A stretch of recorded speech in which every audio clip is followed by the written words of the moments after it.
Salut à tous, aujourd'hui on est parti pour le 1058e épisode de l'After Zap Image. On va débuter avec une date qui concerne l'équipe de France et son sélectionneur Didier Deschamps. C'était il y a exactement 9 ans, jour pour jour. Et oui, déjà 9 ans que Didier Deschamps est le sélectionneur de l'équipe de France. On regarde le parcours des Bleus sous l'ère Didier Deschamps lors des tournois majeurs avec le quart de finale lors du Mondial 2014, la finale de l'Euro 2016, le mondial remporté en 2018 et donc cette élimination prématurée lors de l'Euro 2020. D'ailleurs, une petite information qui concerne l'avenir de Didier Deschamps. Ils se sont rencontrés hier, les deux hommes, Didier Deschamps et Noël Le Graët, le président de la fédération. Et comme prévu, Didier Deschamps va poursuivre son mandat avec l'équipe de France jusqu'au mois de décembre 2022, donc c'est-à-dire jusqu'au prochain mondial au Qatar l'année prochaine. On enchaîne les amis avec le tableau final de cet Euro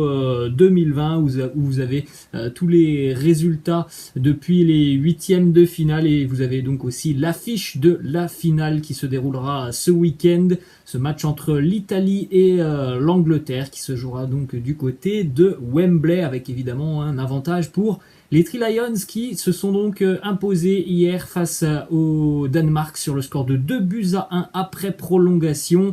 Un partout à l'issue du temps réglementaire avec une ouverture du score côté danois signé Damsgaard, un coup franc vraiment magnifique, hein. Il est somptueux le but du jeune danois, égalisation en CSC, un nouveau CSC, hein. Il y en a eu énormément sur cette compétition. Simon Kjær qui marque contre son camp, il était sous pression, hein. Raheem Sterling était là pour pousser ce ballon au fond du but, mais c'est Simon Kjær qui le pousse finalement. Et but en fin de première mi-temps de la prolongation, c'est signé Harry Kane après avoir vu son penalty arrêté. Harry Kane a bien suivi dans l'ensemble. C'est une qualification plutôt logique, hein, pour l'Angleterre qui a dominé les débats sur cette rencontre avec une première mi-temps assez équilibrée entre les deux sélections et puis après ça a été très très compliqué pour le Danemark sur la seconde mi-temps. Ils ont beaucoup souffert. Ils ont aussi souffert, hein, sur la prolongation. Donc voilà, il y a pas de vol, hein. Hier l'Angleterre était au-dessus du Danemark et l'Angleterre se qualifie donc pour la finale. Ça sera d'ailleurs la première fois depuis 55 ans que la sélection anglaise atteint la finale d'un tournoi majeur Euro ou Coupe du Monde. La dernière fois, c'était en 1966 et c'était un très très beau souvenir pour les Anglais puisqu'en 1966, les Three Lions avaient remporté la Coupe du Monde. D'ailleurs, ce gap entre les deux finales pour l'Angleterre de 55 ans, c'est tout simplement le plus grand écart entre deux apparitions en finale pour une nation européenne dans l'histoire des deux compétitions.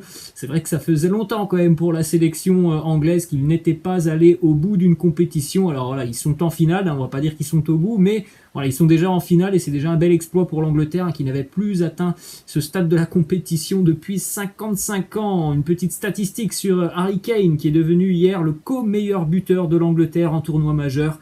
Euro plus Coupe du Monde, il rejoint Gary Lineker avec 10 réalisations après un début d'Euro poussif, notamment sur la phase de groupe pour Harry Kane.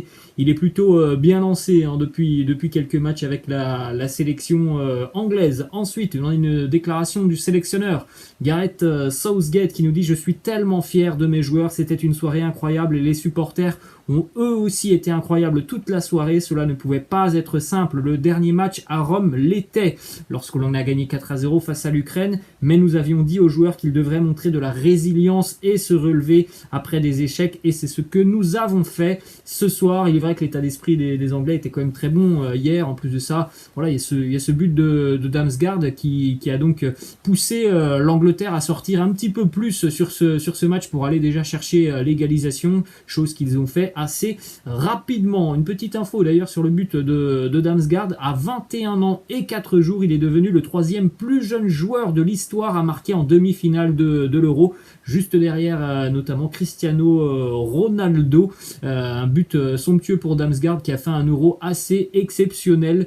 C'était vraiment une très très belle sélection à suivre, hein, cette sélection danoise. Hier, on peut aussi parler du très gros match de Kasper Schmeichel qui a vraiment retarder l'échéance le plus longtemps possible. Hein. Hier, le portier danois avec des arrêts de très très grande classe hier pour Kasper Schmeichel, notamment cette horizontale, hein, je crois que c'est sur une tête de Harry Maguire, si je me trompe pas, une horizontale qu'il va chercher au ras du poteau. Vous avez l'image arrêtée, un arrêt vraiment somptueux pour le portier danois. Ensuite, une petite image aussi qu'on a vue lors de ce match sur un corner danois. Il y avait une densité de joueurs énorme dans les 5,50 m de Pickford. Regardez, il n'y avait pas moins de 15 joueurs autour de Jordan Pickford. Et rendez-vous compte, malgré la présence de ces 15 joueurs, sur cette situation, c'est quand même Pickford qui a réussi à aller chercher le ballon du point. Ensuite, belle image évidemment du côté de la sélection anglaise, la joie des joueurs et du staff anglais, donc après cette qualification historique pour la finale de l'Euro, qu'ils auront donc la chance surtout de disputer à domicile. On enchaîne avec des petites infos qui concernent le Danemark.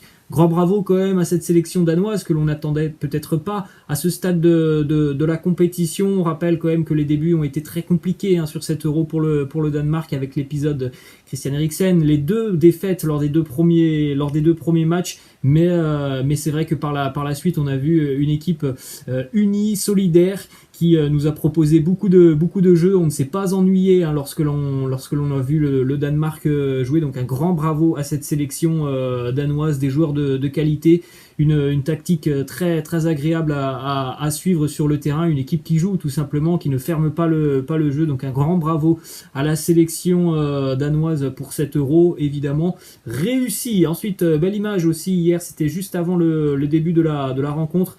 Tous les joueurs de la sélection anglaise qui ont signé un maillot floqué Christian Eriksen. Très très belle image avec notamment les 2 capitaines Harry Kane et Simon Kjær. Petite information d'ailleurs qui concerne Christian Eriksen, qui est attendu à bras ouverts du côté de l'Inter par son nouvel entraîneur Simone Inzaghi. Simone Inzaghi qui nous dit: je suis très motivé, on veut défendre le Scudetto et progresser en Champions League. On m'a promis que nous resterons compétitifs et forts. J'attendrai Eriksen à bras ouverts. Il doit rester tranquille. Çalhanoğlu était dans mon esprit depuis longtemps. C'était la présentation hier hein, de Simone Inzaghi, nouvel entraîneur de l'Inter Milan. Petite image que l'on a vue lors du match entre l'Italie et l'Espagne avec ce message passé par des supporters italiens sur cette banderole: arrêtez de mettre de l'ananas sur les pizzas. Ensuite, on enchaîne avec quelques informations du côté de la sélection espagnole. 2 déclarations de Luis Enrique, le sélectionneur de la Roja, qui premièrement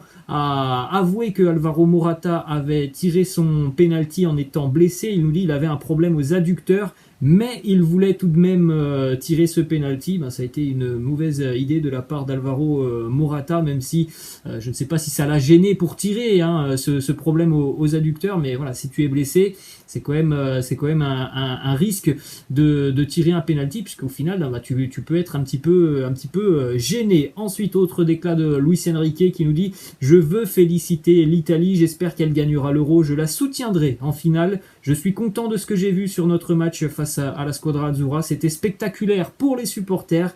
Un des plus beaux matchs de l'histoire dans cette compétition. Ensuite, on continue les amis avec quelques informations qui concernent la Copa América, puisque ce week-end c'est un week-end de finale. On aura la finale de l'Euro dimanche, et puis dans la nuit de samedi à dimanche à 2h du matin, je vous conseille de ne pas vous coucher, puisqu'à 2h du matin on aura aussi une finale assez incroyable, le Brésil face à l'Argentine. Cette finale sera d'ailleurs diffusée sur la chaîne L'équipe. Une déclaration de Marquinhos qui nous dit: ce sera comme un combat de boxe, on va les attaquer, et eux aussi, le vainqueur sera celui qui va commettre le moins d'erreurs. Ça se jouera sur des détails. Tous ceux qui seront sur le terrain méritent le titre. Ensuite, information qui concerne le groupe brésilien, et c'est une mauvaise nouvelle. Gabriel Jesus manquera la finale de la Copa América. Il a été suspendu pour 2 matchs après l'expulsion qu'il avait reçue lors du match face au Chili pour un très vilain geste. Donc il a déjà purgé un match de suspension. Malheureusement pour lui, le deuxième, ça tombera sur la finale. Ensuite, une petite image, les amis, de l'équipe de France olympique l'Olympique qui était donc réuni hier du côté de Clairefontaine. Hein. Les Bleus vont bientôt partir pour le Japon et Tokyo. Vous avez cette petite image notamment de deux anciens Marseillais, André-Pierre Gignac et Florian Thauvin, qui participeront donc à l'Euro. Vous remarquez d'ailleurs aussi le maillot de l'équipe de France avec le logo qui n'est ni plus ni moins que le logo de l'équipe de France olympique. C'est pas le logo de l'équipe de France de football. Ensuite, direction Paris maintenant avec l'officialisation de l'arrivée de Sergio Ramos. Encore un très gros coup réalisé sur le mercato pour le Paris Saint-Germain. Le défenseur espagnol a passé 16 années du côté du Real Madrid. C'est terminé cet été. Il arrive au Paris Saint-Germain. Il a signé un contrat de 2 ans. Sergio Ramos, et déjà hier, il a impressionné tout le monde lors de ses tests physiques. Il a impressionné tout le staff technique et les préparateurs physiques du côté du Paris Saint-Germain. Une petite image aussi entre Achraf Hakimi et son nouvel entraîneur Mauricio Pochettino. Une belle accolade entre les deux hommes. Image aussi du côté de l'Olympique Lyonnais, on en avait parlé hier, Oussem Aouar qui a bel et bien repris l'entraînement avec l'OL. Il a eu quelques soucis de santé en tout début de semaine, mais il est opérationnel maintenant déjà, de retour du côté de Lyon. Ensuite, on va à Marseille maintenant avec l'officialisation de l'arrivée de William Saliba qui pourrait intervenir aujourd'hui ou en fin de semaine. Il ne reste plus que quelques détails à régler pour le transfert de Saliba. Ça devrait être un prêt sans option d'achat. Autre info du côté de l'OM, c'est Pablo Longoria qui a indiqué hier que Paolo Lopez, le gardien de la Roma, était bel et bien du côté de Marseille et que le dossier est en train de se finaliser. Toujours côté marseillais, Paul Lirola a de nouveau affirmé sa volonté de rejoindre l'OM et de quitter la Fiorentina. Il est vrai que Marseille a fait pas mal de bons coups sur ces dernières semaines, mais il y a aussi ce dossier Paul Lirola et tous les supporters phocéens attendent l'officialisation de l'arrivée de Lirola depuis la fin de saison parce que Paul Lirola est toujours prêté à l'heure actuelle par la Fiorentina, mais voilà, il n'y a pas d'accord entre l'OM et la Fio. Ensuite, déclaration de Pablo Longoria sur le mercato des phocéens. Il nous dit: on travaille dur tous les jours pour avoir le meilleur effectif, mais je ne veux pas m'enflammer. Nous sommes payés pour faire ce travail et c'est en juin, à la fin de la saison prochaine, que nous jugerons notre travail. C'est vrai que pour le moment, on se dit que du côté de Marseille, on s'est plutôt bien renforcé. Après, voilà, ça sera le terrain qui parlera, ça sera les idées et les choix de Jorge Sampaoli. On enchaîne avec une petite information qui concerne un joueur très expérimenté, Mathieu Debuchy, qui a quitté Saint-Etienne il y a quelques semaines maintenant. Il serait en contact actuellement avec 3. Ensuite, direction l'Espagne maintenant et le FC Barcelone. L'éditeur de jeux vidéo japonais Konami, et Konami qui est l'éditeur notamment des PES, eh bien Konami a décidé de rompre son contrat avec l'attaquant français du Barça, Antoine Griezmann, en conséquence évidemment de la vidéo polémique qui est sortie il y a quelques jours. Normalement, Griezmann aurait dû être sur la jaquette du prochain PES, donc évidemment il ne sera pas dessus. Ensuite, le Barça a aussi communiqué après cette affaire Dembélé-Griezmann. Dans un communiqué publié hier, les Catalans ont annoncé qu'ils se réservaient le droit de prendre des mesures internes qu'ils jugent appropriées afin de sanctionner Antoine Griezmann et Ousmane Dembélé. Donc cette histoire n'est pas terminée du côté de Barcelone. Ensuite, une petite information qui concerne le mercato catalan. On en a parlé depuis quelques jours. Antoine Griezmann pourrait quitter le Barça pour favoriser la prolongation de contrat de Léo Messi. En tout cas, en ce qui concerne Griezmann, lui n'a aucune intention de quitter le FC Barcelone. Autre info côté catalan, ça concerne Philippe Coutinho qui va revenir à Barcelone d'ici peu et il va discuter avec la direction du club. Mais visiblement son avenir ne s'écrit pas du côté du Barça. Le club catalan essaye toujours de trouver une porte de sortie à Philippe Coutinho. Ensuite, direction le Betis Séville, une déclaration de Nabil Fekir qui se voit rester au Betis la saison prochaine. Il nous dit: je me vois ici, je suis très très bien ici, je pense que je vais continuer du côté du Betis. On poursuit du côté de l'Italie maintenant les amis avec cette belle petite image de José Mourinho, le nouvel entraîneur de la Roma qui visiblement s'est très rapidement adapté au style de vie en Italie puisqu'il se rend au centre d'entraînement de la Roma avec un scooter Vespa. Ensuite, une déclat de José Mourinho sur malheureusement la blessure de Leonardo Spinazzola. Il nous dit: vous êtes triste pour la blessure de Spinazzola lors de cet Euro. Pensez à moi, il ne reviendra pas avant le mois de janvier. ce sera comme avoir une recrue lors du mercato hivernal. Et il est vrai que pour Spinazzola, c'est difficile parce qu'il avait fait un très bon début d'Euro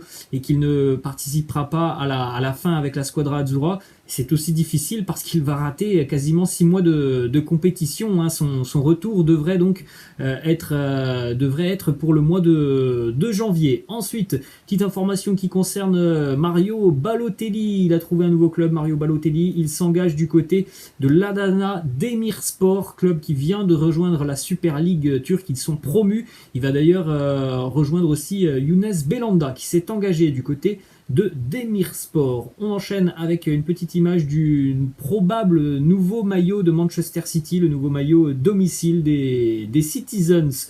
Ensuite, direction l'Allemagne avec une petite information qui concerne le Borussia Dortmund qui a manifesté son intérêt pour l'international autrichien Marcel Sabitzer. L'Autrichien possède encore un an de contrat avec le RB Leipzig. Et le RB demande 20 millions d'euros pour laisser partir Marcel Sabitzer. Du côté du Bayern Munich, c'était la reprise de l'entraînement hier et on a pu voir notamment le nouveau visage, donc le nouvel entraîneur Julian Nagelsmann qui était présent, mais aussi Dayot Upamecano, le défenseur français qui a donc participé hier à son premier entraînement avec le Bayern Munich. On termine les amis cet épisode avec une déclaration de Fabio Cannavaro, une légende du football italien. Des journalistes lui ont posé une question sur la rivalité entre l'équipe de France et la Squadra Azzurra.